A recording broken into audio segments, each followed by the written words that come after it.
Você sabia que lar não é simplesmente a casa, o local onde você mora? Lar é a união de pessoas envolvidas por um sentimento mútuo. É um lugar onde você se sente seguro, onde você encontra paz.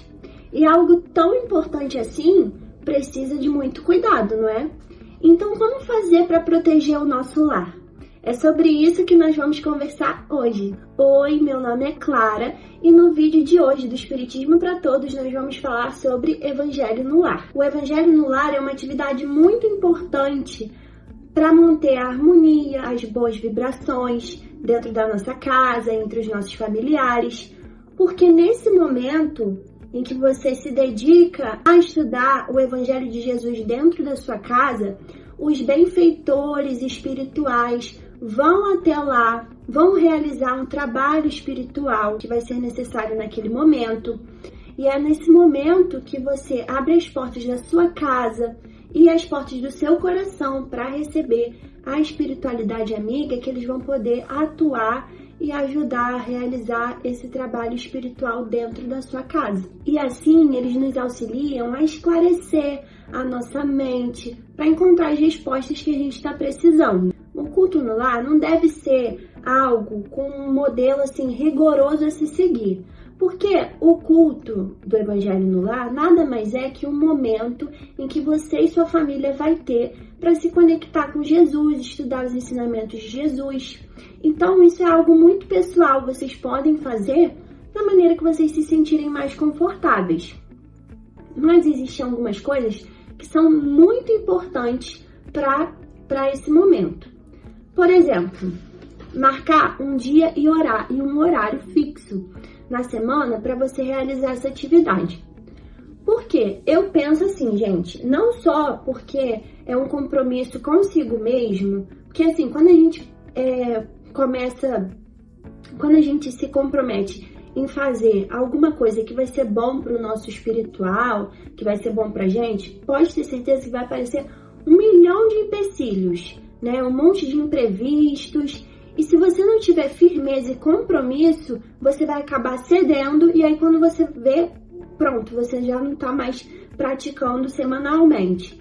Então, quando você marca um dia e um horário, você cria esse compromisso consigo mesmo. De tipo assim, esse horário é o horário de fazer o culto no lar. Não vou poder marcar coisas nesse dia, não vou poder marcar coisas nesse horário, porque esse horário é o meu horário de fazer, de realizar o culto no lar.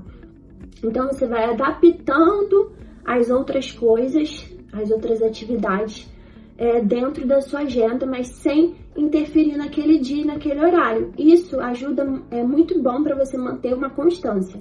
Sem contar que é um compromisso também com a espiritualidade, porque nesse dia e horário, os benfeitores se comprometem de ir até o seu lar realizar um trabalho espiritual. Então é muito importante que você marque esse dia e esse horário e tenha esse comprometimento. E o culto no lar nada mais é que uma prece inicial em que você vai pedir que os benfeitores possam estar com vocês no decorrer desse culto. Depois você vai fazer a leitura do Evangelho e aí fica a seu critério. Você pode escolher os livros que você vai ler. Você pode escolher um livro de abertura, por exemplo. No meu culto no lar, o livro de abertura que a gente costuma ler é esse aqui, que é Conversando com Leon Denis. Então a gente faz a leitura, abre ao acaso, né? Uma mensagem, faz a leitura, depois a gente faz a prece inicial e depois a gente faz a leitura do Evangelho. E depois da leitura do Evangelho a gente dialoga, conversa sobre o que a gente entendeu, sobre o que isso tem a ver com a nossa vida, né? Com as coisas que estão acontecendo na nossa semana. Por que será que essa mensagem caiu pra gente? Né? Então a gente reflete e conversa sobre isso. E depois a gente faz a prece final, agradecendo a Deus, agradecendo a espiritualidade por tudo. É um momento muito individual, que você pode combinar com a sua família como que será realizado. Por exemplo, se tem crianças em casa, você pode adaptar esse culto para que a criança possa participar também. Quando eu era criança, eu tinha um caderno de desenhos do culto no lar. Então, durante o culto, né, eu fazia um desenho do que eu entendia que estava sendo conversado ali naquele momento. Mas você também pode ter um livro infantil também para para fazer a leitura do livro infantil durante o culto. Enfim, são diversas coisas que você pode fazer para adaptar esse culto. É muito importante, inclusive, que as crianças participem do culto no lar e tenham a noção da importância e da seriedade que é esse momento. E é isso. E uma coisa muito importante também é a água fluidificada. Você pode colocar uma jarra de água no início do culto e ao final vocês bebem aquela água, porque com certeza ela vai estar magnetizada de boas vibrações, né, de todo aquele trabalho espiritual que foi realizado ali durante aquele culto. Então, é muito bom. Para exemplificar isso, eu trouxe esse livro, que é Os Mensageiros, de Francisco Cândido Xavier, pelo espírito André Luiz. Esse livro fala de algumas experiências de mensageiros espirituais aqui na Terra. Então, uma dessas experiências está no capítulo 35, que fala sobre o culto doméstico. Eu não vou ler aqui muito para vocês, mas basicamente é um culto que acontece na casa da Dona Isabel e ela faz exatamente dessa maneira. No dia e horário marcado, ela convida a família dela a se juntar, né, à mesa para poder fazer o estudo do Evangelho no lar. Então, eles fazem a prece inicial e nesse momento, olha o que ele fala. Todos os trabalhadores invisíveis sentaram-se respeitosos. Tão logo começou aquele serviço espiritual da família.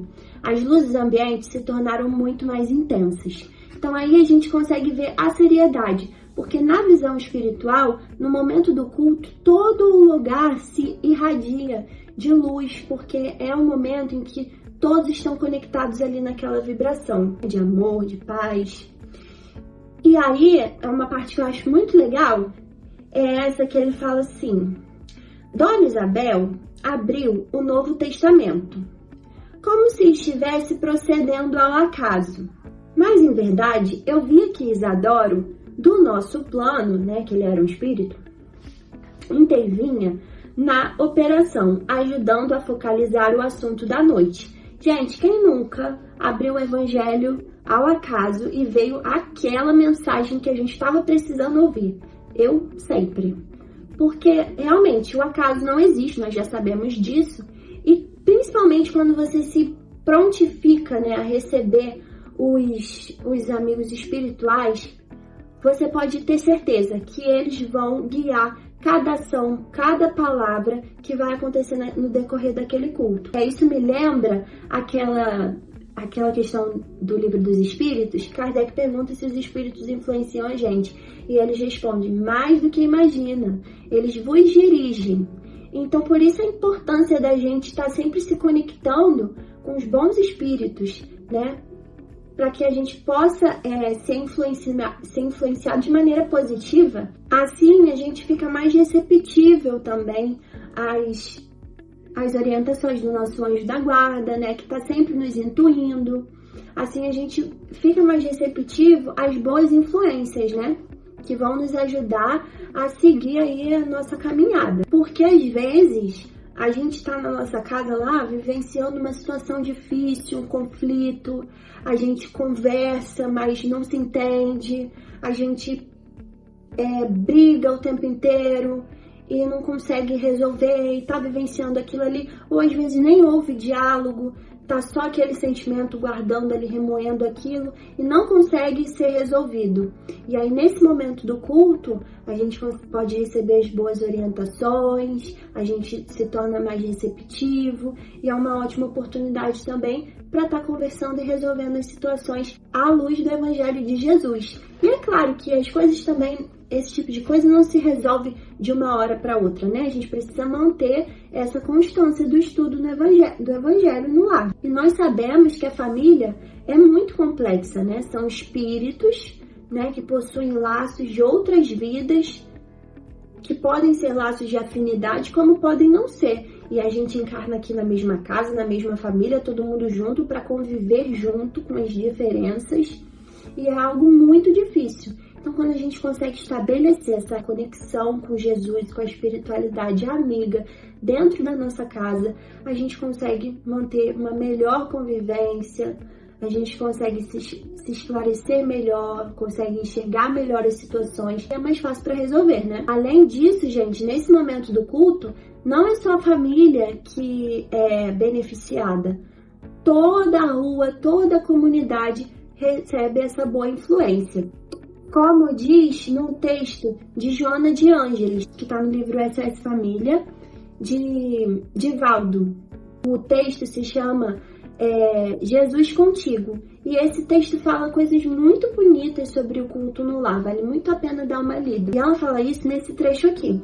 Quando uma família ora em casa, reunida nas blandícias do Evangelho, toda a rua recebe o benefício com a comunhão do alto. Com a prática do Evangelho, gente, a nossa casa vira um pontinho de luz que se expande por todos os lados. Porque estudando os ensinamentos de Jesus, Ele está com a gente. E a gente precisa sempre buscar isso, trazer Jesus para pertinho da gente, para pertinho da nossa casa, para perto das pessoas que a gente ama. É uma maneira de cuidar do lar, de proteger o lar. Se você mora sozinho ou por algum motivo não é possível você fazer o culto junto com a sua família, não desanima. Faça você mesmo o culto e saiba que você não está sozinho. Tem o seu anjo da guarda, os amigos espirituais, aqueles que querem ver o seu progresso, querem ver você bem, você vencendo. Eles estarão com você. Então, nesse momento que você fizer a leitura do Evangelho no dia, horário marcado, que você colocar a sua aguinha para fluidificar, você pode ter certeza que a espiritualidade vai estar cuidando do seu lar. Você vai ver que essa prática, mesmo sozinho, vai gerar bons frutos dentro da sua casa. Porque Jesus disse, onde houver 2 ou mais reunidos em meu nome, lá eu estarei. E eu queria deixar uma recomendação para você que nunca fez o culto, ainda assim tá sem saber, queria saber mais. Se você pesquisar no Google a cartilha da FEB, do Evangelho no Lar, você vai encontrar um PDF que tem orientações sobre a importância, o porquê e como realizar o Evangelho no Lar. É muito interessante. Eu espero que vocês mantenham essa prática que é muito boa. E é isso, nós nos vemos no próximo vídeo. Beijo!